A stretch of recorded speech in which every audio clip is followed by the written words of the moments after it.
అందరికీ నమస్కారం. Welcome to my channel heavenly cooks. ఇవాళ నేను ఎంతో రుచికరమైన మళ్ళీ తినాలనిపించే నాటుకోడి బిర్యానీ నేను ప్రిపేర్ చేస్తున్నానండి. సో ఈ వీడియో మీకోసం. ఇది రాయలసీమ స్పెషల్ అండి. చిత్తూరు సైడ్ అంతా ఇలానే చేసుకుంటారు. చాలా స్పెషల్ ఇది. సో నాటుకోడి బిర్యానీకి కావాల్సిన పదార్థాలు: 1 కేజీ నాటుకోడి చికెన్ అండి, 5 గ్లాసెస్ ఆఫ్ బియ్యం, 4 మీడియం సైజ్ ఆనియన్స్ అండి, 3 పచ్చిమిర్చి, ఒక 3 చిన్న టొమాటోలు, ఒక 3 table spoons full garlic ginger paste అండి. నేను అందులో పసుపు వేసుకొని ఫ్రెష్గా దాన్ని ప్రిపేర్ చేసుకుంటాను. అండ్ ఒక పిడికెడు పుదీనా, ఒక పిడికెడు కొత్తిమీర. అండ్ ఇక్కడ నేను మీకు వీడియోలో మిస్ చేశానండి. అలానే దీంతో పాటుగా 150 గ్రామ్స్ కర్డ్, తర్వాత బిర్యానీ ఆకు, బిర్యానీకి సంబంధించిన మసాలా అవి, అండ్ అలాగే ఒక హాఫ్ లెమన్ని తీసుకోవాలండి. మీరు కుక్కర్ పెట్టుకొని మనం అందులో ఒక 5 to 6 టేబుల్ స్పూన్స్ ఆయిల్ వేసుకోవాలండి. బిర్యానీ కదా, మనకు కొద్దిగా ఆయిల్ ఎక్కువే పడుతుంది దీనికి. కొద్దిగా వేడయ్యాక ఆయిల్, ఇందులో మనం పక్కన పెట్టుకున్న బిర్యానీ మసాలా దినుసులండి. దాల్చిన చెక్క, 3 బిర్యానీ ఆకులు, ఒక 10 లవంగాలు, మరాఠీ మగ్గ, ఒక 6 యాలకులు, అండ్ అలాగే స్టార్ అండి. ఇవన్నీ తీసుకొని మనము ఇవన్నీ ఆయిల్ వేడయ్యాక లో ఫ్లేమ్లో వీటిని వేసుకోవాలండి. లో ఫ్లేమ్లో కాసేపు వేయించుకోవాలి. ఎందుకంటే వాటన్నిటి ఫ్లేవరు బాగా రిలీజ్ అయ్యి ఆయిల్కి బాగా పడుతుంది. అలానే నేను ఇందాక కట్ చేసి పెట్టుకున్న 4 ఉల్లిపాయలు ఉన్నాయి కదండి, 4లో నేను 3 ఉల్లిపాయలంతా నేను ఇప్పుడు వేసేసుకుంటాను. ఇంకొక ఉల్లిపాయ మాత్రం కట్ చేసుకున్నది పక్కన పెట్టుకుంటానండి. అది ఎందుకు అనేది నేను తర్వాత చెప్తాను. సో వీటిని మనం మీడియం ఫ్లేమ్లో పెట్టుకొని ఇప్పుడు బాగా లైట్ గోల్డెన్ కలర్ వచ్చే వరకు బాగా వేయించుకోవాలండి ఆనియన్స్ని. సో బిర్యానీ ఆకుల్ని నేను ఫస్ట్ వేయలేదండి, వాటితో పాటు ఇప్పుడు వేసుకున్నాను బిర్యానీ ఆకులు. సో వాటి అన్నిటి ఫ్లేవరు బాగా పడుతుందండి ఇలా వేసుకోవడం వల్ల. సో తర్వాత నేను గ్రైండ్ చేసి పెట్టుకున్న అల్లం వెల్లుల్లి పేస్ట్ అండి. అల్లం వెల్లుల్లి పేస్ట్లోని కొద్దిగా పసుపు కూడా వేస్తాను. ఇది ఫ్రెష్గా చేసుకొని వేసుకుంటే చాలా టేస్టీగా ఉంటుందండి. సో 3 టేబుల్ స్పూన్స్ ఫుల్ నేను ఇక్కడ వేసుకున్నాను. దీన్ని కూడా కొద్దిగా మీడియం ఫ్లేమ్లో పెట్టుకొని బాగా వేగనివ్వాలండి. బాగా వేగిన తర్వాత ఇందులో నుంచి ఆయిల్ కొద్దిగా రిలీజ్ అయ్యి ఇలా వస్తుందండి. తర్వాత మనము 3 పచ్చిమిర్చిని వేసుకోవాలి. వీటిని ఏమి కట్ చేయకూడదండి, కట్ చేయకుండా అలానే వేసుకోవాలి. దీనివల్ల మనకి చాలా టేస్ట్ వస్తుందండి. తర్వాత కారం 1.5 టేబుల్ స్పూన్ వేసుకున్నానండి నేను. మీరు మీ రుచికి తగినట్లుగా మీరు కావాలంటే 2 టేబుల్ స్పూన్స్. కొంతమంది స్పైసీగా ఇష్టపడే వాళ్ళు స్పైసీగా కూడా చేసుకోవచ్చు. ఇది ఆల్రెడీ స్పైసీగా ఉంటుందండి పచ్చిమిర్చి వేయడం వల్ల. సో మీరు అది మీ రుచికి తగినట్లుగా వేసుకోండి. సో అంతా మిశ్రమాన్ని బాగా కలుపుకోవాలండి. బాగా కలుపుకొని ఇదంతా ప్రాసెస్ని మీడియం ఫ్లేమ్లోనే కుక్ చేసుకోవాలండి మనము. ఇది బాగా వేగిన తర్వాత మనము ఒకసారి చెక్ చేసుకోవాలి. సో చూసారు కదా, బాగా వేగిందండి ఉల్లిపాయలు అంతా.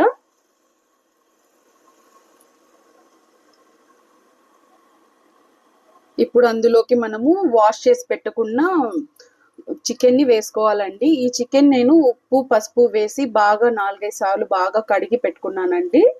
సో ఈ చికెన్ వేసుకొని మనం బాగా ఈ మిశ్రమం మొత్తం చికెన్ ముక్కలకి బాగా పట్టేట్టుగా బాగా కలుపుకోవాలండి. ఇదంతా కూడా కొంచెం లో ఫ్లేమ్లోనే పెట్టుకోండి, కొంచెం మిక్స్ చేసే వరకు. తర్వాత మళ్ళీ మీడియం ఫ్లేమ్కి పెట్టుకోండి, కింద అడుగు అంటకుండా ఉంటుంది. సో ఈ మసాలా మొత్తం మనం ఇలా చేయడం వల్ల, మిక్స్ చేసుకోవడం వల్ల మసాలా మొత్తం చికెన్ ముక్కలకి బాగా పడుతుందండి. సో దీనికి మళ్ళీ మనము ఉప్పు అనేది వేసుకోవాలా. ఇందుకోసం నేను రాళ్ళు ఉప్పుని మాత్రమే వేసుకున్నానండి. రాళ్ళు ఉప్పు వేయడం వల్ల టేస్ట్ డిఫరెంట్గా ఉంటుందండి, చాలా బాగుంటుంది. సో 1.5 స్పూన్ నేను రాళ్ళు ఉప్పు వేసుకున్నాను.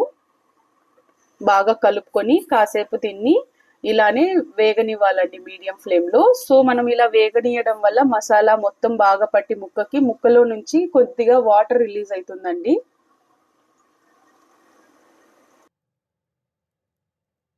మనం ఇందాక మిగిలించి పెట్టుకున్న ఒక ఆనియన్ ఉంది కదండి, ఆ ఉల్లిపాయ ముక్కల్ని దీంట్లో ఇప్పుడు వేసుకోవాలండి. ఇలా వేయడం వల్ల మనకి ఏమైతుందంటే టేస్ట్ బాగుంటుందండి. మొత్తము మగ్గినట్లు లేకుండా ఇది కొద్దిగా లైట్గా మగ్గుతుంది కాబట్టి ఇది బాగుంటుంది టేస్ట్. సో ఆనియన్ వేసి బాగా కలుపుకోవాలి.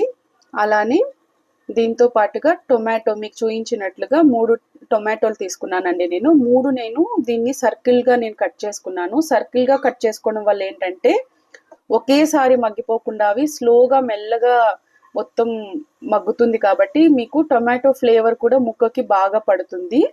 సో మనము ఇలా కట్ చేసుకుంటే బాగుంటుందండి. ఈ మిశ్రమం మొత్తాన్ని మనం బాగా కలుపుకోవాలి. కలుపుకొని ఒక 5 to 6 minutes వరకు మనము దాన్ని మూత పెట్టుకొని వేయించుకోవాలండి మీడియం ఫ్లేమ్లో.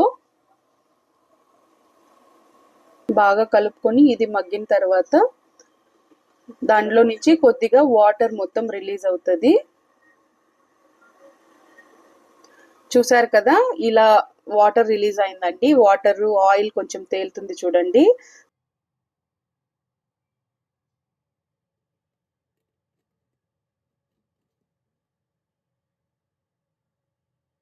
సో ఇప్పుడు ఏంటంటే మనము హాఫ్ లెమన్ తీసుకున్నాం కదా, ఆ లెమన్ని మనం స్క్వీజ్ చేసుకొని ఇందులో వేసుకోవాలి. ఇందులో వేసుకొని తర్వాత దాన్ని ఆ మిశ్రమం మొత్తాన్ని బాగా కలుపుకోవాలండి.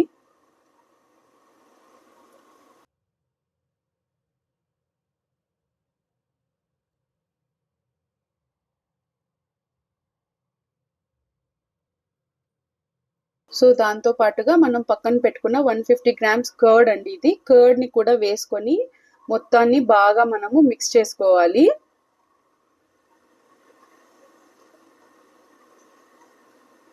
సో ఇలా చూపిస్తున్నట్లుగా బాగా మిక్స్ చేసుకోండి మీ ఈ చికెన్ మొత్తాన్ని.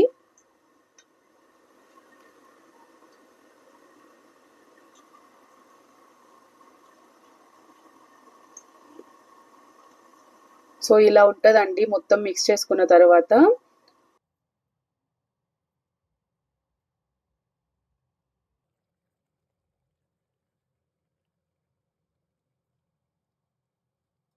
మీరు ఇందులోకి మళ్ళీ మీరు తగినంత వాటర్ వేసుకోవాలండి. వాటర్ నేను ఒక 500 ml వచ్చి నేను ఇప్పుడు వేసుకుంటానండి ఇది కుక్ అయ్యాక. 500 ml వాటర్ని మిక్స్ చేసుకొని మనము కుక్కర్ విజిల్స్ పెట్టుకోవాలండి. ఒక 6 to 8 విజిల్స్ వస్తే కనుక బాగా ఉడికిపోతుందండి. సరిపడా ఉప్పును మళ్ళీ కొంచెం తక్కువ ఉంటే యాడ్ చేసుకోవాలి. నేను ఒక టేబుల్ స్పూన్ మళ్ళీ వేసుకున్నాను. అందులోనే మనం తరిగి పెట్టుకున్న కొత్తిమీర పుదీనా కూడా వేసేసుకొని ఆ మిశ్రమం మొత్తాన్ని ఒకసారి బాగా కలుపుకొని దాన్ని మళ్ళీ మనము కుక్కర్ మూత పెట్టుకొని ఒక 6 to 8 విజిల్స్ వచ్చే వరకు ఉడికించుకోవాలండి.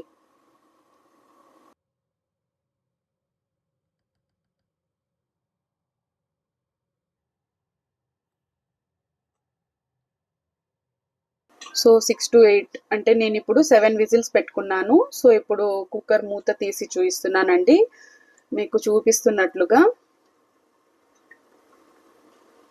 చూసారు కదా, ముక్క చాలా బాగా ఉడికిపోయింది, మెత్తగా చాలా సాఫ్ట్గా జ్యూసీగా ఉందండి చూడడానికి. వావ్, చూడండి చూస్తుంటేనే ఇప్పుడే తినేయాలనిపిస్తుంది.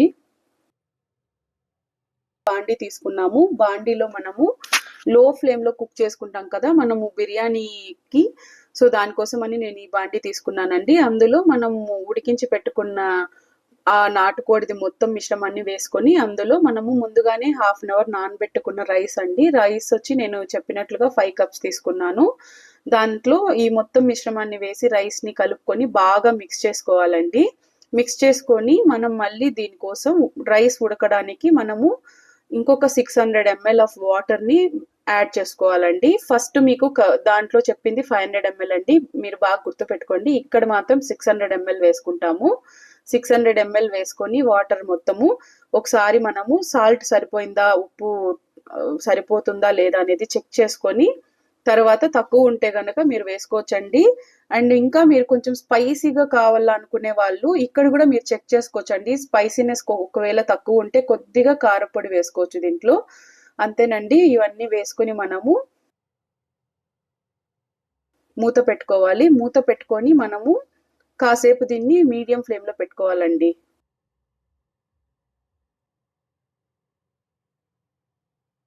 సో ఇప్పుడు చూపిస్తున్నాను కదా, ఇట్లా ఒకసారి మధ్యలో తీసి ఓపెన్ చేసి నేను చూస్తున్నానండి. ఆ రైస్ అయితే కనుక హాఫ్ ఆల్మోస్ట్ బాయిల్ అయిపోయింది. సో ఇప్పటి నుంచి ఏం చేయాలంటే దీన్ని మనము లో ఫ్లేమ్లో పెట్టుకోవాలండి. సిమ్లో పెట్టుకొని ఒక 10 to 12 మినిట్స్ వరకు మనం లో ఫ్లేమ్లో కుక్ చేసుకుంటే గనక ఈ మొత్తం చికెన్ ఫ్లేవరు, మసాలా ఫ్లేవర్ మొత్తం రైస్కి చాలా బాగా పడుతుంది. సో చూసారుగా, నేను ఇలా 12 మినిట్స్ పెట్టుకున్నానండి. మొత్తం కుక్ అయిపోయింది, రెడీ అయిపోయింది. వావ్, చూస్తుంటేనే నోరు ఊరిపోతుందండి.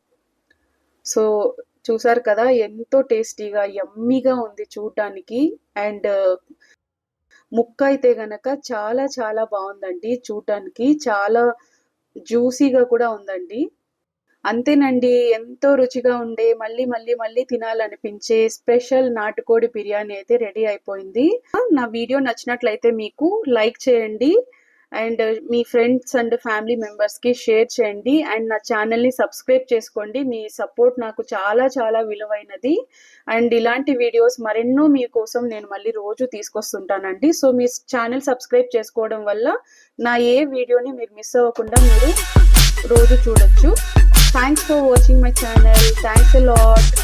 Have a good day. Bye bye.